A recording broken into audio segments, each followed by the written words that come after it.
Welcome to Fuller Butz, a behind-the-scenes plastic surgery podcast. Yes, you heard that right.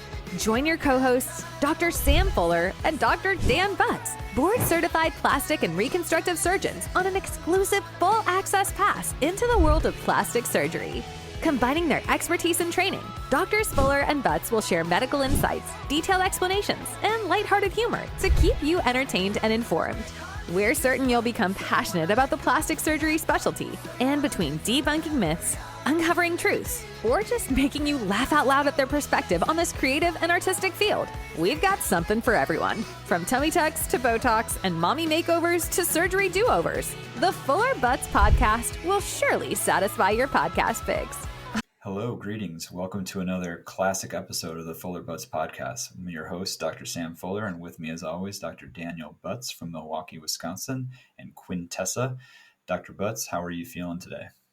Feeling good. It's been a busy week. Had some great post-ops. I had one patient a couple days ago who came in and I was pulling up her before and after photos. I'm like, is this you from before? She didn't even look like herself. And she's like, yeah, I didn't recognize myself then. This is what I used to look like before twins and, 3 other pregnancies. So sometimes, we meet the patient kind of when they're, at their least confident, and it's really fun to kind of watch them kind of reclaim their confidence and what they used to feel like. So their muscle separation was nice and tight. She was feeling strong again and been working out and, lost maybe another 10 pounds and just feeling great. So that's what it's all about. How's your week been?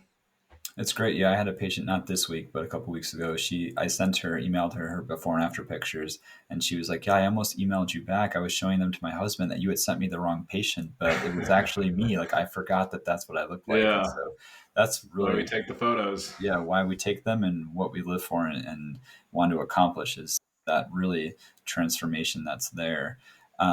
Quick question, rectus plication. You repaired the rectus diastasis. How long do you estimate patients get back up to full strength, like really feel like their muscles are strong again? I mean, usually we take restrictions off at 6 weeks, but how long does it take for them to really feel like they're toned and their core is at the finish line, the final result? Yeah, I mean, it's probably closer to 3 months in reality. It's normally 6 weeks to kind of ease back into it. And I often encourage them to be kind of cautious with, certain things that feel like it's pulling funny. You kind of try to do more static kind of plank exercises to kind of get it back up there. And then, things still feel funny for probably another 4 to 6 weeks. So average really starting to push is probably 3 months.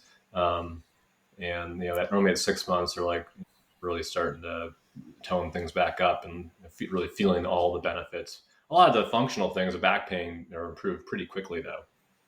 Yeah, I agree. I think the symptom relief is quick, but I've had some patients take 3 or 4 months and, kind of worry a little bit. And so they just give it time. They're feeling almost like tightness. I think they're always scared they're going to stretch it out too. It's pretty robust repair. Yeah.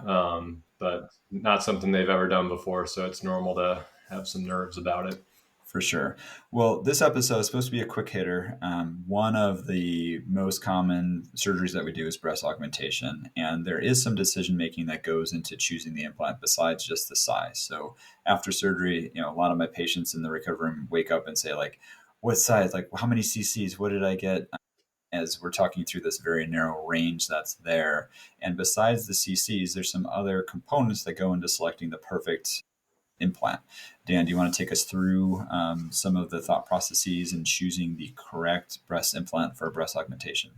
Yeah, so it can be kind of confusing. There's a lot of terminology out there. Some people come in and go, I want mod plus, high, full, extra full, demi, minis, there's a lot of different, every company has their own verbiage. So the profile of the implant really comes down to let's say that 300 cc's they're packaging in, how wide they're going to make it and how much projection. So different profiles, they'll kind of start at a base width of 9.5, I think is as narrow as most of them get. Then they kind of work themselves up in typically quarter centimeter increments and add extra volume with more projection. So if you let's look at Motiva's, they use the mini, demi, and full as their profiles, the same 10 centimeter width. in a mini would be, I don't know off the top of my head, probably 205.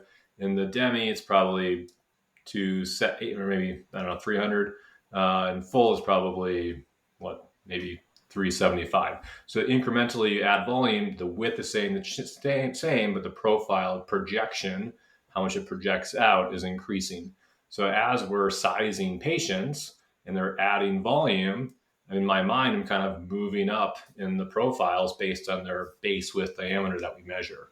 And I'm sure during the consult we have visuals so they can see that, different kind of projections, but ultimately we want it to fit their body, right? Yeah, the base width, I tell them it needs to fit the footprint of the breast. So as long as we're placing it into the breast envelope and we're not trying to make it so small that it's going to be sloshing around, not being too conservative, or making it too wide, we're just going to make them boxy or extend beyond their frame, it's going to be a perfect implant. Within that size range, within that diameter, that base width of their breast, that's where you get into the goal pictures and like, do you want a sporty athletic? Do you want B cup, C cup, D? Do you want to be as large as you possibly can? Which fortunately in my practice in South Bend, Indiana is not a typical request, but actually have the mini, the demi, the full profiles on the table so they can visualize what that projection difference is and go over with them that a mini is better for a smaller athletic fit type of profile, or for a patient who already has substantial breast tissue and just wants a little bit more upper pole fullness. The demi or moderate is really the classic, full C, or getting that upper pole fullness restored, rejuvenating in a natural type of appearance. And then the full high profile implants really for patients who want additional size within that frame and maybe want a more augmented look, or wouldn't mind if people know that there's an implant that's there. I actually bring up on the website for Motiva, which is the company that we're talking about right now, just to show them the base width diameters and what that means once I measure them. And usually just tell them that, like, let's follow the math, let's follow the numbers. And it's quite intriguing when we're really trying to narrow down what's the perfect size. Let's say 360 is what I'm saying is ideal for their base width, and they really want something larger. They're like, oh, I really want the 380. And I go and show them that adding 20 cc's really changes the projection, how much it's going to stick out, like 1 millimeter, 1 or 2 millimeters. And so it's really changing the width more than it is the projection. And for them to understand that they can get a very similar result or even the same amount of projection, whether it's a 340, 360, 380, is helpful for them to not worry so much about the number of cc's that they're getting as opposed to just the anatomical rejuvenation that they're getting with that implant. How do you decide profiles, or when you're kind of in that range of not just choosing between a mini versus a demi, but also just getting down to the actual cc? Yeah, so I think one thing that's often overlooked, sometimes patients will come in for their second pre-op appointment for sizing, and we had talked about, let's say, doing a mini, like, oh, I talked to some friends and I really like these demis, and I was like, well, if you like 250 and that so it fits your base width, if we just move you to a demi, the implant gets a lot narrower. And we often forget that it's often not really discussed. We often talk about the width of the implant, how narrow it is, but it's also the height. Most of the time we want upper pole fullness. So a lower profile implant, if it fits your chest, will give you more width, will give you more upper pole volume where you want it. Especially now with these newer, the Motiva ergonomic, the round, a round mini can give you great upper pole fullness because it keeps that volume up top. And so, I often kind of show them how that volume is going to sit, where it's going to sit. And you actually, sometimes the mini is going to give you better fullness than a higher profile that's the implant's all too low, or the fullness is lower. So, typically it's, when I'm picking out or helping the patient pick out that profile, the size, it's, looking at their goal photos, looking at their anatomy, determining the base width, letting them size. So I definitely want them to feel that extra weight in a sports bra, get that kind of, I like to get to the size that feels too big when sizing. If they put in a 200, like, oh, this is perfect. Well, try on the 250. That's perfect too. Try on the 300. I want to get to a size that kind of hit that ceiling. And then we often kind of will start looking at that chart and say, well, probably, a demi. You could do 280, 260 if we're kind of in between there. There's an asymmetry. Sometimes I bring both. And kind of, we don't lock it ever in the first consult, but then kind of, narrow that down at that next one. And then oftentimes I'm like, this is very much in line with your goal photos, or I'm like, this is a lot bigger than your goal photos, or a lot smaller. You're kind of trying to make sure, playing devil's advocate a little bit, especially normally if they're getting too big. And occasionally if I'm like, if someone has really tight skin, really tight envelope, I'm like, there's a limit to how much we can put in, without just disrupting the boundaries of your breast. We don't want to, run the risk of bottoming out or lateralization and things like that. So you want to respect those limits as well. I think goal pictures are helpful for some of the projection, and then also just having them size up with the sizers that we have in the office, as you alluded to. I usually like to go too small and too big. So like, this is what's not enough to fit your pocket. And then once they're happy with it, go too big, and then really have a size range that might be a little bit too big, might be a little bit too small. And do you want to be closer to the too small, to the too big? And that's where we can really fine tune it. And so one of the important additional questions that need to be answered besides the amount of cc's is projection. We talked about the mini, which is a lower profile, but really packs a punch. The demi, which is a moderate plus versus a full. Another question that needs to be answered is the thickness of the gel, the amount of viscosity. And if we're staying with the Motiva implant, they have an ergonomics and a round. Dan, can you describe, or how do you tell patients, the difference between those? And we could, you and I can maybe go through the pros and cons of both the ergonomics and the round of the exact same size and projection implant. Yeah. So, I have, an example of I think it's a 340 demi and an ergonomic round. So I just show them and let them feel them.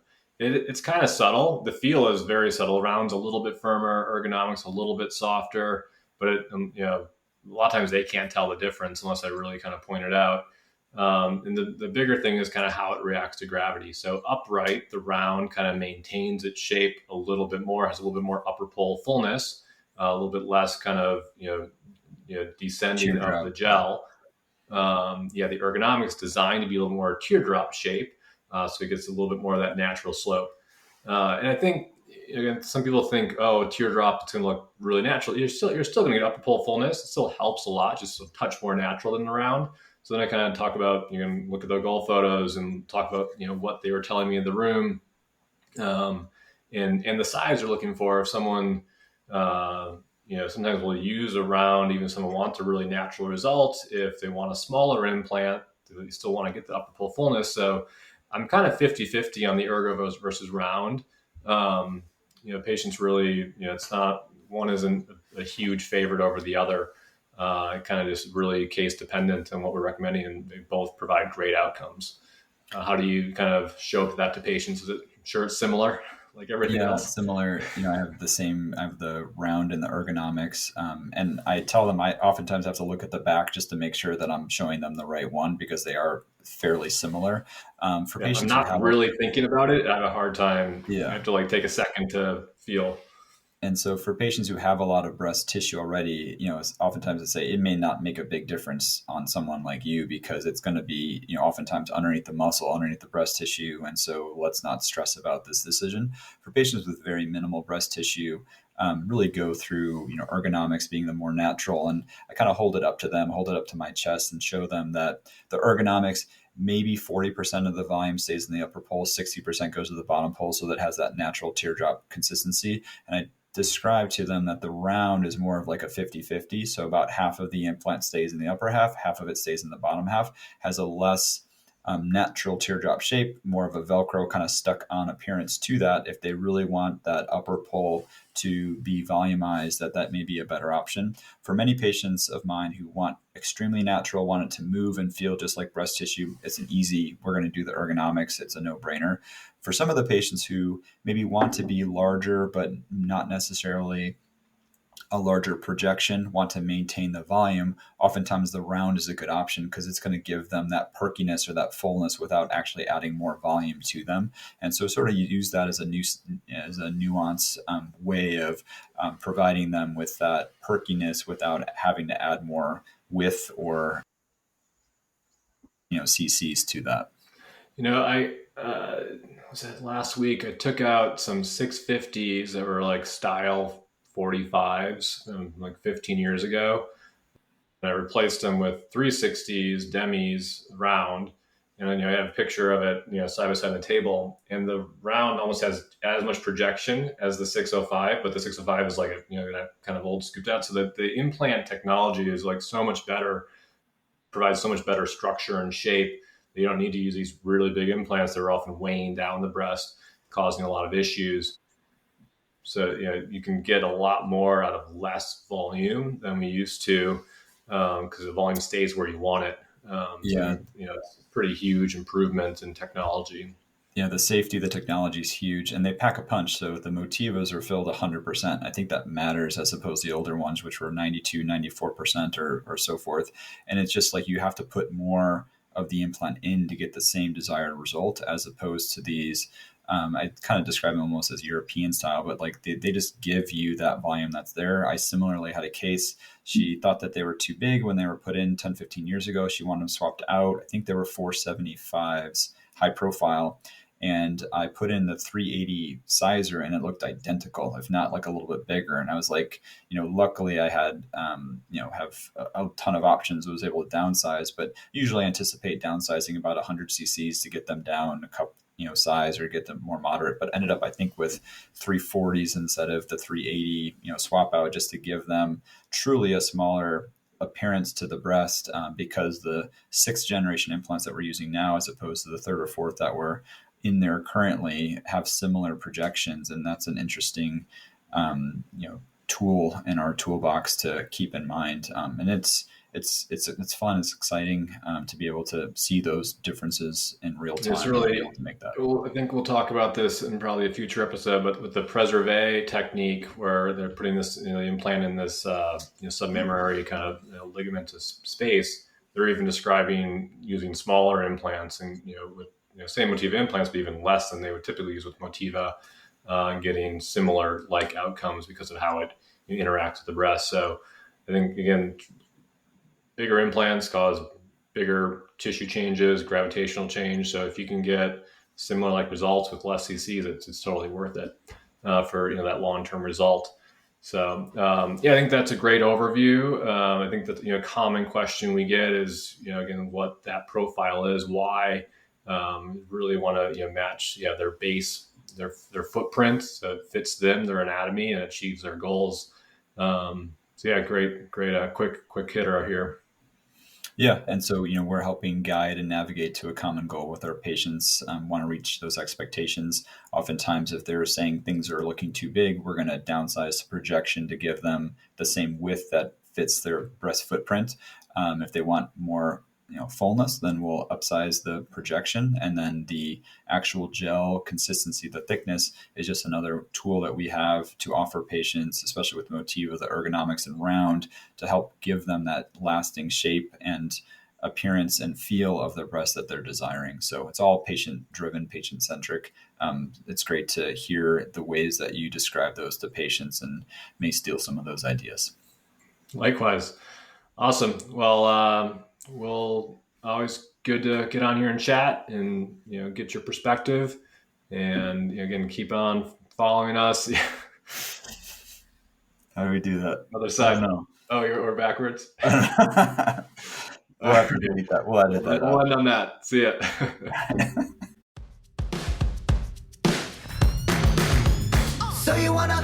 Thanks so much for tuning into this week's episode of Fuller Butz, a behind-the-scenes plastic surgery podcast. Doctors Fuller and Butz are so appreciative of your time and attention. We invite you to subscribe, share, and continue to enjoy our plastic surgery perspective. Feel free to reach out on Instagram at either @FullerSurgeryMD or @DanielButzMD. That's Butz with a Z, for comments, suggestions, and support. Remember, be artsy, stay scientific, and make life fun. We hope you'll join us again on the next episode of Fuller Butz.